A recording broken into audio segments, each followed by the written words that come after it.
Assalamualaikum warahmatullahi wabarakatuh.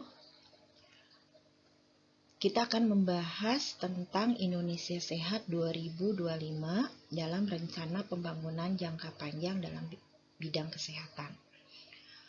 Topik ini merupakan bagian dari mata kuliah Asuhan Kebidanan Komunitas. Bersama saya, Hina Nur Inayati dari Akademi Kebidanan Bandung. Rencana Pembangunan Jangka Panjang Bidang Kesehatan atau disingkat RPJPK adalah Rencana Pembangunan Nasional di bidang kesehatan yang merupakan penjabaran dari Rencana Pembangunan Jangka Panjang Nasional tahun 2005 sampai 2025 dalam bentuk dasar, visi, misi, arah, dan kebutuhan sumber daya pembangunan nasional di bidang kesehatan untuk masa 20 tahun ke depan yang mencakup kurun waktu sejak tahun 2005 sampai dengan tahun 2025. Maksud disusunnya rencana pembangunan jangka panjang kesehatan sebagai rencana pembangunan kesehatan nasional di bidang kesehatan untuk jangka waktu 20 tahun ke depan sampai dengan tahun 2025. Ditetapkan dengan maksud memberikan arah sekaligus menjadi acuan bagi pemerintah dan masyarakat termasuk swasta dalam mewujudkan tujuan pembangunan kesehatan sesuai dengan dasar, visi, misi, dan arah pembangunan kesehatan yang telah disepakati.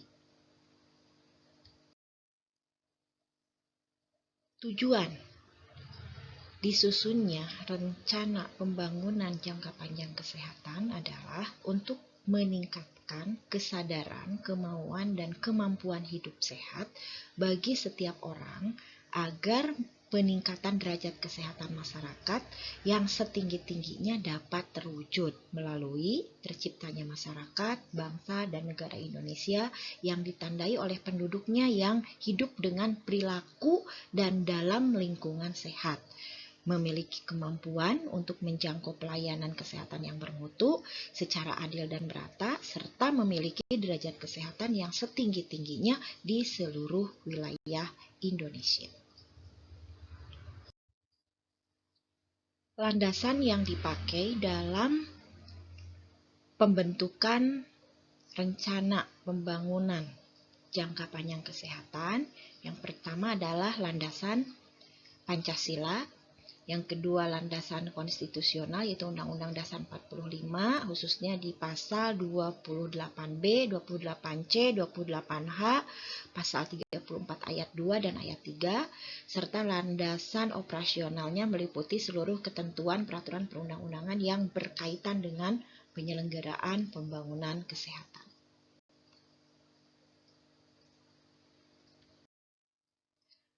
Sasaran dari rencana pembangunan jangka panjang kesehatan ini adalah meningkatnya derajat kesehatan masyarakat yang ditunjukkan oleh indikator dampak, yaitu meningkatnya umur harapan hidup dari 69 tahun pada tahun 2005 menjadi 73,7 tahun pada tahun 2025. Selanjutnya, menurunnya angka kematian bayi dari 32,3 per 1000 kelahiran hidup pada tahun 2005 menjadi 15,5 per 1000 kelahiran hidup pada tahun 2025. Selanjutnya, menurunnya angka kematian ibu dari 262 per 100.000 kelahiran hidup pada tahun 2005 menjadi 74 per 100.000 kelahiran hidup pada tahun 2025. Dan menurunnya prevalensi gizi kurang pada balita dari 26% pada tahun 2005 menjadi 9,5% pada tahun 2025.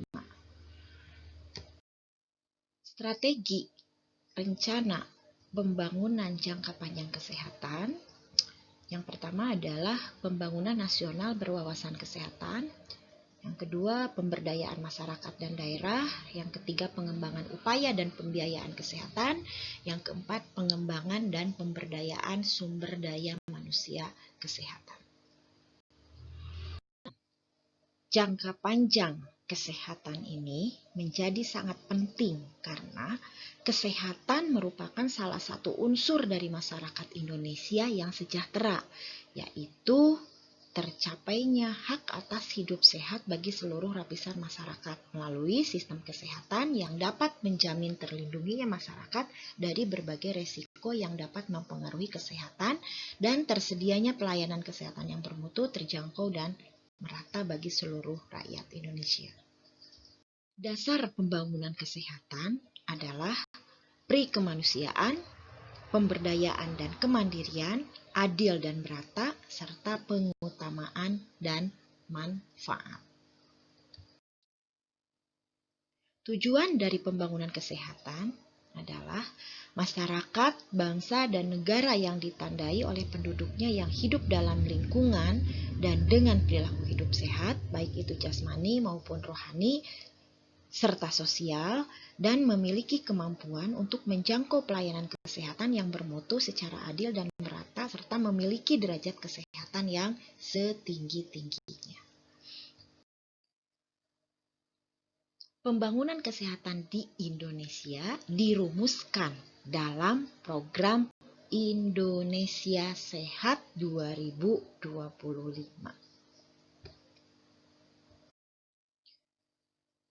Tujuan Indonesia Sehat 2025 ada 3. Dilihat dari aspek lingkungan, aspek perilaku, dan aspek akses pelayanan kesehatan. Yang pertama, aspek lingkungan. Diharapkan Indonesia memiliki lingkungan yang kondusif bagi terwujudnya keadaan sehat secara jasmani, rohani, maupun sosial, yaitu lingkungan yang bebas dari kerawanan sosial budaya dan polusi, tersedianya air minum dan sarana sanitasi lingkungan yang memadai, perumahan dan pemukiman yang sehat, perencanaan kawasan yang berwawasan kesehatan, serta terwujudnya kehidupan masyarakat yang memiliki solidaritas sosial dengan memelihara nilai-nilai budaya bangsa. Tujuan Indonesia Sehat 2025 dilihat dari aspek perilaku. Perilaku yang bersifat proaktif untuk memelihara dan meningkatkan kesehatan, mencegah risiko terjadinya penyakit, melindungi diri dari ancaman penyakit dan masalah kesehatan lainnya, sadar hukum, serta berpartisipasi aktif dalam gerakan kesehatan masyarakat termasuk menyelenggarakan masyarakat sehat dan aman atau safe community. Tujuan Indonesia Sehat 2025 yang ketiga dilihat dari aspek akses pelayanan kesehatan, yaitu memiliki kemampuan menjangkau pelayanan kesehatan yang bermutu dan juga memperoleh jaminan kesehatan, yaitu masyarakat mendapatkan perlindungan dalam memenuhi kebutuhan dasar kesehatan. Misi Indonesia Sehat 2025 ada 4. Yang pertama, menggerakkan pembangunan nasional berwawasan kesehatan. 2. Mendorong kemandirian masyarakat untuk hidup sehat. 3. Memelihara dan meningkatkan upaya kesehatan yang bermutu, merata, dan terjangkau. 4. Meningkatkan dan mendayagunakan sumber daya kesehatan. Ada 3 pilar utama dalam program Indonesia Sehat 2025. Yang pertama adalah paradigma sehat. Yang kedua adalah penguatan pelayanan kesehatan. Yang ketiga adalah jaminan kesehatan nasional.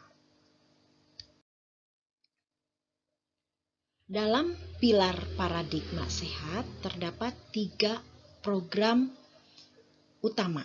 Yang pertama adalah pengarusutamaan kesehatan dalam pembangunan. Yang kedua adalah penguatan promotif dan preventif. Dan yang ketiga adalah pemberdayaan masyarakat. Dalam pilar kedua dari program Indonesia Sehat adalah penguatan pelayanan kesehatan. Ada 3 program utama dalam penguatan pelayanan kesehatan. Yang pertama adalah peningkatan akses pelayanan kesehatan. Yang kedua adalah optimalisasi sistem rujukan. Dan yang ketiga adalah peningkatan mutu pelayanan kesehatan menggunakan pendekatan continuum of care, dan intervensi berbasis risiko kesehatan. Dalam pilar yang ketiga, yaitu jaminan kesehatan nasional, terdapat 2 program utama, yaitu perluasan sasaran dan benefit dari jaminan kesehatan nasional, dan yang kedua adalah kendali mutu dan kendali biaya dalam jaminan kesehatan nasional. Tantangan masa depan dalam program kesehatan. Yang pertama adalah mengurangi kesenjangan status kesehatan masyarakat dan akses terhadap pelayanan kesehatan antar wilayah, tingkat ekonomi, tingkat sosial ekonomi, dan gender. Yang kedua adalah meningkatkan jumlah dan penyebaran tenaga kesehatan yang kurang memadai. 3. Meningkatkan akses terhadap fasilitas kesehatan. Dan yang keempat adalah mengurangi beban ganda penyakit, yaitu pola penyakit yang diderita oleh sebagian besar masyarakat, yaitu penyakit infeksi menular. Namun, pada waktu yang bersamaan terjadi juga peningkatan penyakit tidak menular, serta meningkatnya penyalahgunaan narkotik dan obat-obat terlarang. Itulah 4 tantangan dalam program kesehatan di masa depan. Jumlah penduduk di Indonesia juga menjadi salah satu tantangan dalam program kesehatan di Indonesia, di mana jumlah penduduk Indonesia pada tahun 2005 itu sebesar 219,9 juta, dan diperkirakan pada tahun 2025 jumlah penduduk Indonesia itu mencapai 274 juta orang. Selanjutnya, penduduk usia lanjut dan usia produktif, juga usia yang termasuk usia angkatan kerja akan bertambah besar proporsinya. Sedangkan penduduk usia muda, yaitu bayi dan anak, meskipun proporsinya menurun, tetapi jumlahnya tetap meningkat. Dan adanya kesenjangan pembangunan antar wilayah ini juga akan menimbulkan tingkat urbanisasi yang tidak terkendali. Dalam upaya kesehatan, tantangannya masih tingginya angka kematian bayi, angka kematian anak balita, dan angka kematian ibu melahirkan. Juga masih tingginya proporsi anak balita yang mengalami gizi kurang. Masalah kesehatan juga menjadi tantangan di program kesehatan masa mendatang, seperti beban ganda penyakit, yaitu penyakit infeksi dan penyakit tidak menular yang timbul secara bersamaan. Juga penyakit-penyakit yang sifatnya baru tetapi emergensi, misalnya meningkatnya kasus HIV/AIDS, SARS, flu burung, dan juga sekarang COVID-19. Itu juga menjadi tantangan dalam masalah kesehatan. Selanjutnya, kecenderungan meningkatnya juga masalah-masalah kesehatan yang berhubungan dengan kejiwaan, juga masalah-masalah kesehatan yang berhubungan dengan usia lanjut. Selain itu, kecelakaan lalu lintas juga dan kecelakaan akibat kerja itu juga meningkat seiring dengan meningkatnya perkembangan teknologi, juga perkembangan pembangunan di Indonesia. Dan penyakit-penyakit yang tidak menular seperti jantung dan pembuluh darah itu juga cenderung meningkat dan sampai saat ini masih menjadi masalah kesehatan utama di Indonesia. Desentralisasi bidang kesehatan juga perlu mendapatkan perhatian dalam tantangan program kesehatan di masa mendatang, di mana manajemen kesehatan yang meliputi kebijakan kesehatan, administrasi kesehatan, sistem informasi kesehatan, dan hukum kesehatan yang mencakup perlindungan masyarakat, penegakan, dan kesadaran hukum belum sepenuhnya mendukung dalam pembangunan kesehatan. Tantangan lainnya adalah pemberdayaan masyarakat. Pemberdayaan masyarakat di bidang kesehatan pada umumnya masih menempatkan masyarakat sebagai objek, bukan sebagai subjek dalam pembangunan kesehatan. Pengetahuan, sikap, dan perilaku serta kemandirian masyarakat untuk hidup sehat sampai sekarang masih belum memadai, dan ini menjadi tantangan program kesehatan. Bagaimana program kesehatan bisa memberdayakan masyarakat agar masyarakat bisa hidup sehat secara mandiri untuk meningkatkan derajat kesehatan masyarakat. Kualitas dan akses pelayanan kesehatan juga merupakan tantangan dalam program kesehatan, di mana terjadi kesenjangan kualitas kesehatan dan akses terhadap pelayanan kesehatan yang bermutu antar wilayah, antar gender, dan antar kelompok tingkat sosial ekonomi, di mana pelayanan kesehatan reproduksi masih cenderung lemah, dan terbatasnya jumlah serta belum optimalnya alokasi pembiayaan kesehatan itu juga masih menjadi tantangan dalam peningkatan program kesehatan di Indonesia. Sumber daya kesehatan masih menjadi tantangan yang sangat besar dalam pembangunan kesehatan. Belum memadainya jumlah, persebaran, komposisi, dan mutu tenaga kesehatan, serta pengembangan dan pemberdayaan sumber daya kesehatan itu menjadi masalah dalam penyelenggaraan pelayanan kesehatan. Tantangan dari program kesehatan di masa mendatang adalah perubahan sosial. Perubahan sosial budaya, ekonomi, dan politik ini berpotensi terjadinya konflik sosial dan dapat menimbulkan masalah kesehatan. Seperti terorisme, bioterorisme dapat menjadi ancaman dalam pembangunan kesehatan.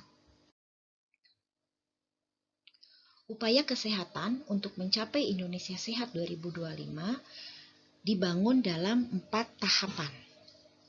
Tahap yang pertama yaitu tahun 2005 sampai 2009, di mana di sini kesejahteraan masyarakat dan kualitas sumber daya manusia meningkat, ditandai dengan meningkatnya indeks pembangunan manusia dan indeks pembangunan gender.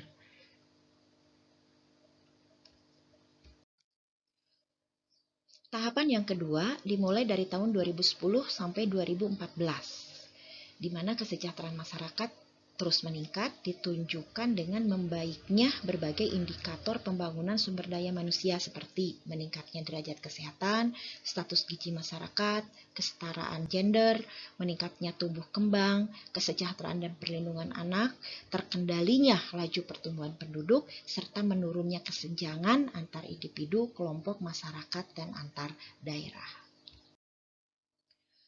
Tahap yang ketiga dimulai tahun 2015 sampai 2019, di mana kesejahteraan masyarakat terus membaik, meningkat sebanding dengan negara-negara berpenghasilan menengah. Kualitas SDM juga membaik, ditandai dengan meningkatnya derajat kesehatan, status gizi masyarakat, kesetaraan gender, meningkatnya tumbuh kembang yang optimal, kesejahteraan dan perlindungan anak, serta terpenuhinya penyediaan air minum untuk pemenuhan kebutuhan dasar masyarakat. Tahap yang keempat dimulai dari tahun 2020 sampai 2024. Di sini diharapkan kesejahteraan masyarakat terus meningkat yang ditunjukkan dengan mantapnya sumber daya berkualitas dan berdaya saing yang didukung oleh meningkatnya derajat kesehatan, status gizi masyarakat, tumbuh kembang yang optimal, kesejahteraan dan perlindungan anak, serta terwujudnya kesetaraan gender dan bertahannya kondisi dan penduduk tumbuh dengan seimbang.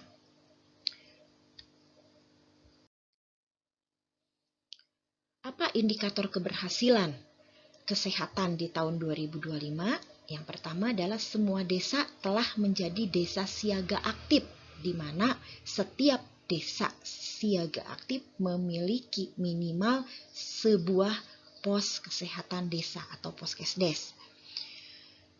Semua kecamatan telah memiliki minimal sebuah puskesmas dengan melayani maksimal 30.000 penduduk dilengkapi dengan fasilitas sanitasi dasar yang memadai. Semua kabupaten kota telah memiliki minimal rumah sakit setara dengan rumah sakit umum kelas C. Semua desa telah memiliki tenaga bidan berkualitas. Dan semua puskesmas telah memiliki minimal seorang tenaga dokter dan tenaga kesehatan lainnya sesuai dengan standar. Indikator selanjutnya adalah Diharapkan semua rumah sakit di kabupaten atau di kota telah memiliki minimal 4 tenaga dokter spesialis, yaitu dokter spesialis kebidanan dan penyakit kandungan, dokter spesialis anak, dokter spesialis bedah, dan dokter spesialis penyakit dalam. Dan 4 tenaga dokter spesialis penunjang, yaitu dokter spesialis anestesi, dokter spesialis radiologi, dokter spesialis rehabilitasi medik, dan dokter spesialis patologi klinik. Rumah sakit tersebut telah terakreditasi minimal 5 pelayanan spesialistik. Indikator selanjutnya adalah semua puskesdes, puskesmas, dan rumah sakit di kabupaten ataupun di kota didukung dengan biaya operasional yang memadai. Pembiayaan kesehatan dapat diupayakan minimal 5% dari pendapatan daerah. Semua rukun warga atau lingkungan telah memiliki minimal 1 posyandu aktif yang melaksanakan kegiatan minimum sebulan sekali. Dan semua desa mampu mengenali dan mengatasi masalah kesehatan setempat secara dini sesuai dengan kompetensinya. Indikator selanjutnya, semua kejadian luar biasa atau KLB atau wabah penyakit dan masalah kesehatan akibat bencana dapat ditangani kurang dari 24 jam. Penyakit wabah dapat ditangani oleh fasilitas kesehatan dengan menekan angka kematian di bawah 1%. Tingkat kesembuhan penyakit tuberkulosis dapat dipertahankan sebesar 90%, dan semua puskesmas perawatan telah mampu melaksanakan pelayanan obstetri neonatal emergensi dasar atau PONED. Indikator lanjutan adalah semua rumah sakit kabupaten kota telah mampu melaksanakan pelayanan obstetri neonatal emergensi komprehensif atau PONEK.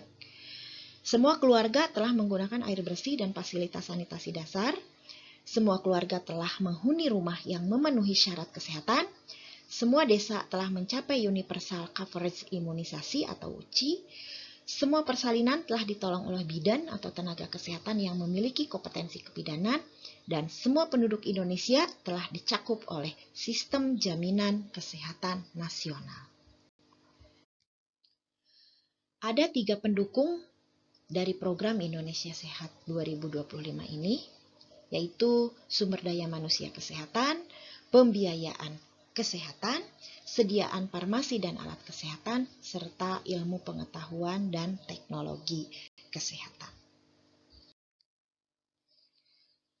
Demikian penjelasan tentang rencana pembangunan jangka panjang kesehatan dan program Indonesia Sehat 2025. Mudah-mudahan apa yang sudah kita bahas pada kesempatan ini bisa dipahami dengan baik. Apabila ada hal yang belum dimengerti atau perlu didiskusikan kembali, kita akan berdiskusi di chatroom berikut ini. Terima kasih. Wassalamualaikum warahmatullahi wabarakatuh.